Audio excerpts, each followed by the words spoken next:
So listen, one of the things that we always promise every single person out there that watches our channel, because from day one, we just want to provide content, provide education, and really treat each and every one of you as if you're the super wealthy, right? So at the end of the day, it comes down to, okay, the super wealthy seem to have all the different planners on the same page.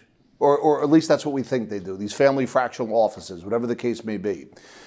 I always talk about the accountant being on the same page as the attorney or the estate attorney or the trust officer or the insurance agent or the fiduciary, CFP, whatever the case may be. And by the way, these are moving targets. Nothing is like, hey, yeah, this is my team and it's going to be that way 7 years later, right? So there's always an important understanding of a checkup from the neck up. Very clear, you got to be able to understand how to do that. And today what we're going to really kind of dig into on a high level, because we can't get specific, and remember, I'm not a fiduciary, although we have relationships with fiduciaries. And at the end of the day, we want to kind of get into what the transfers of wealth or your wealth may and could look like with proper planning.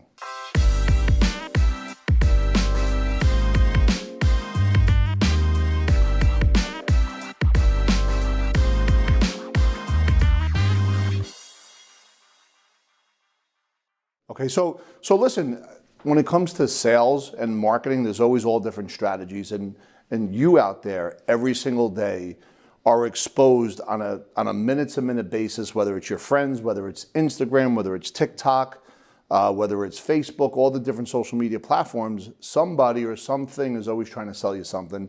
And there's tools of persuasion, and one of them is authority. So Investopedia is an authority. When people want to learn something about any kind of financial product and or definition, they go to Investopedia. But remember, language is everything, right? So if I look at Investopedia's very long definition, and there's a lot of hooks and ladders in there, by the way, of what a family foundation is. And remember, this is about transferring wealth, because you don't want Uncle Sam to take all your hard-earned money. But for you, someone new out there, we're going to talk family foundation and go to the highest person that we know out there, right? Is every single person going to be worth 100, 2, 3, 4, 500 million dollars, $1 billion? No. But this is what a family foundation definition looks like, and it's a family charitable foundation can provide unique benefits to both the charities it supports and any family members who direct the foundation's activities, but private family foundations are subject to complex tax regulations, which if violated can result in steep tax penalties and even revocation of the foundation's tax-exempt status. Let me ask you a question. Do you think, and when we look at who they're talking about here, do you think that Bill and Melinda Gates planners are or are not on the same page? And by the way, do you think that it's always the same people, or are there people that are taken off and other people put on? Right? So it's constantly moving. So Bill and Melinda Gates' foundation, which is a private charity, they are going through a divorce, so I don't know how that plays into this, but they control how contributions are invested and how grants are made. So I don't know Bill Gates or Melinda. Yeah, I don't know her either, but I do suspect that when they do put money out there to make the world a better place, at least from their perspective, I know there's conspiracy people out there that think that he's part of the shots when it comes to COVID, and they're trying to shrink the population. We hear that all the time. Bill, I'm not saying that, brother. Do your thing, but I'm not saying it. I just don't know. I'm just some guy from Bayonne that just provides educational videos every day. But with that being said, I do believe they care where the money goes, right? And when you build out, such a massive amount of wealth, you do want to make sure that when husband and wife eventually pass away, that the government doesn't get the money and it goes to places where you want the money to be used better. Because I think if one thing has kind of shown its face over the years, at least here in America since 1913, is money that is taxed is not money that is used properly. And I think back in the day when we had the taxation without representation, the Boston Tea Party, was specifically because of that. So when we talk about wealth transfers, this is number one.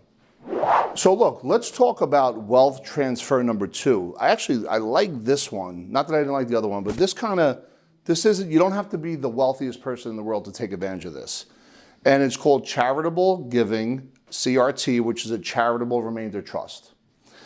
It's a tax-exempt, irrevocable trust, means once you start it, you can't pull it back, designed to reduce the taxable income of individuals by first dispersing income to the beneficiaries of the trust for a specified period of time, and then number two, donating the remainder of the trust to the designated charity. Okay, let's play with this one because this is important. And by the way, I did a video on TikTok and people went bananas. They got so mad at me.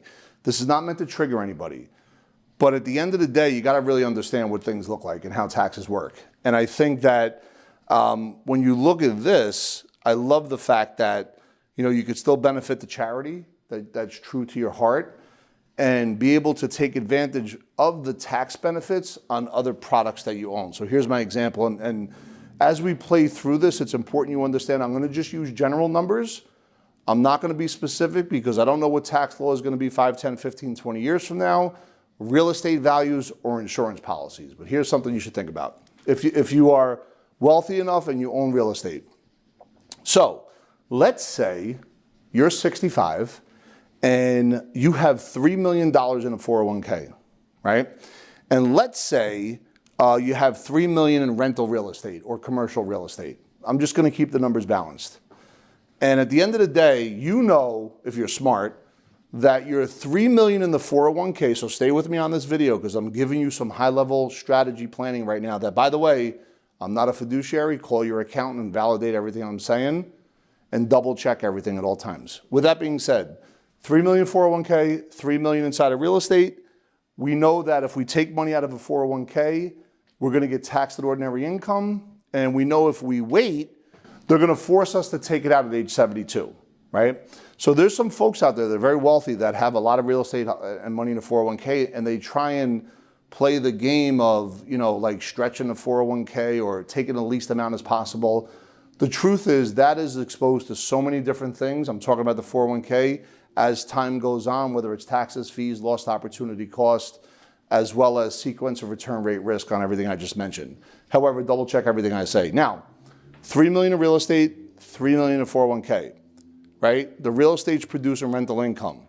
So if you put the real estate into a charitable remainder trust, right, CRT, you lose the ownership of that real estate, right? However, and the rental income that comes off of that. However, in that trust, you could take 5, 10, 20 years of money from the trust based on the value of that real estate. At the same time, once you put that real estate inside the trust, you get a tax benefit that could kind of match up, not dollar for dollar, to what your taxes would be on the distribution of your 401k. So I'm not saying this is a way of making your 401k tax-free. What I am saying is strategic planning will allow tax benefits to offset the tax liability on a 401k distribution if all your planners are on the same page. But if you're listening to what I'm saying, you're saying, Rob, that's great, but that real estate is no longer in the world for my children 20, 30, 40 years from now. And I'm saying you're right. However, what if there was a way to get the replacement cost of that real estate by using the strategy savings from the tax benefits as well as the distributions itself on the charity or the charitable remainder trust, and you purchased in a wealth replacement trust cash value life insurance? Because what would happen there is eventually when you shuffle off this mortal coil, pass away. That's what Shakespeare used to say. I didn't even know that. It's another story for another day. And when you do shuffle off this mortal coil, you and your surviving spouse eventually, you'll be able to recapture the value of that real estate because it'll be in the form of a death benefit vis-a-vis the wealth replacement trust. So your kids, which you took 40, 50 years to build this real estate wealth, when you're both gone, they may sell the real estate within 9 months and burn everything down as within a much shorter period of time of what you put together. And what the insurance does is allows that money to come from the most tax efficient way to your heirs because they may not want to own real estate. And while you were alive, you received tax benefits that had you not done proper planning, you never would have got. So that's just a little something to think about. Once again, you got a high level planning, get all the people in place, but it's a way to really maximize not only life insurance, but maximize how to use a trust in a way to kind of put more money back into your pocket where it belongs, so you can make an impact on the world and make it an even better place. Yeah, so listen, Investopedia, once again, authority, life insurance trust, right? The definition is an insurance trust is an irrevocable trust set up with a life insurance policy as an asset, allowing the grantor of the policy to exempt assets away from his or her blah, blah, blah, blah, blah, blah, blah. I'm sure you're bored. I'm reading it, I'm bored. I'm hearing an alarm outside. All kinds of chaos is happening around me. Here's the point. If you get the right people around you, they could take all this information and bring it to you at your dinner table and be able to explain how to use real estate, how to use a 401k, how to use life insurance inside a trust, so you can maximize your money, put money back into your pocket where it belongs, and live the life that you deserve. So far we've reviewed 3 wealth transfer strategies. And remember, I kind of feel like there's a lot of folks that do what we do here at Epic Financial Strategies that come up and say some really wonderful things. But I got to tell you, man, I'm not sure if they have a 20, 25 person team behind them. I haven't seen it yet. And by the way, if you do, I'm not knocking you, but prove it, because I know we do. And what do I mean by that is if somebody's going to come and click the link below and look for a consultation or a free education, or learn about our financial freedom map, or learn about the book that we released, or learn about anything when it comes to integration and coordination, I assure you we're going to be able to speak to the importance of all the professionals getting on the same page. And I firmly believe we are the group that knows how to take you from a phone call and or an email through a success process. I'm not really sure if the other folks out there can do that, maybe 1 or 2 off, but certainly not 400 or 500, 600 people a month like we can. With that being said, number 4 is gifting. Gifts made to spouses who are U.S. citizens to political organizations for use by the organization and for medical and tuition-related expenses on behalf of the recipient are excluded from the gift tax. There's a lot there.